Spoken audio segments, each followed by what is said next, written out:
আসসালামু আলাইকুম এভরিওয়ান, কেমন আছেন সবাই? আশা করি ভালো আছেন। সো আমি আজকে রান্না করব ডিম দিয়ে বুটের ডাল। এজন্য আমি ডিমগুলোকে ভালোভাবে সিদ্ধ করে নিয়েছি এবং যা যা লাগবে পেঁয়াজ কুচি, মরিচ, আদা বাটা, রসুন বাটা, এলাচ, মশলা, ভিজিয়ে রাখা বুটের ডাল। এরপর আমি প্যানে তেল দিয়ে দিব।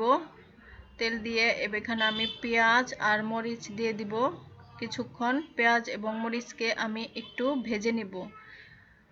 এই রান্নাটা আমি আমার শাশুড়ির কাছ থেকে শিখেছি, তো আজকে আপনাদের সাথে শেয়ার করতেছি। তো আমি কিছুক্ষণ ভেজে নিব, যতক্ষণ না পর্যন্ত এটা কালার ব্রাউন কালার না আসে ততক্ষণ পর্যন্ত আমি ভেজে নিব। এখন দিয়ে দিব হচ্ছে আদা বাটা আর রসুন বাটা, তারপরে দিয়ে দিব পরিমাণ মতো লবণ, তারপরে দিয়ে দিব হচ্ছে এলাচ এবং পরিমাণ মতো মরিচ গুঁড়ো। তো যে যেমন ঝাল খেতে পছন্দ করেন ওই পরিমাণ মশলা দিয়ে নেবেন। এখন মশলাটাকে আমি ভালোভাবে কষিয়ে নিয়েছি। এখন দিয়ে দিব ভিজিয়ে রাখা বুটের ডাল। বুটের ডালগুলোকে আমি কালকে ভিজিয়ে রেখেছিলাম রাতের বেলা। তো এখন আমি মশলার সাথে বুটের ডালগুলোকে ভালোভাবে কষিয়ে নিব।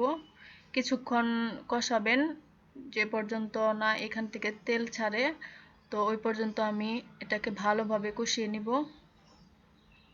একটু পরিমাণ পানি দিয়ে দিব।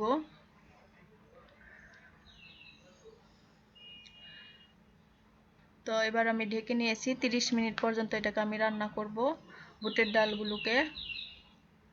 এবার আমি ডিমগুলোকে ভেজে নিব। এই তো ডিম দিয়ে দিয়েছি। তো আমার বুটের ডালের রেসিপি হয়ে গেল। তো ভালো লাগলে ভিডিওটি লাইক, কমেন্ট, শেয়ার করে দিবেন। ধন্যবাদ।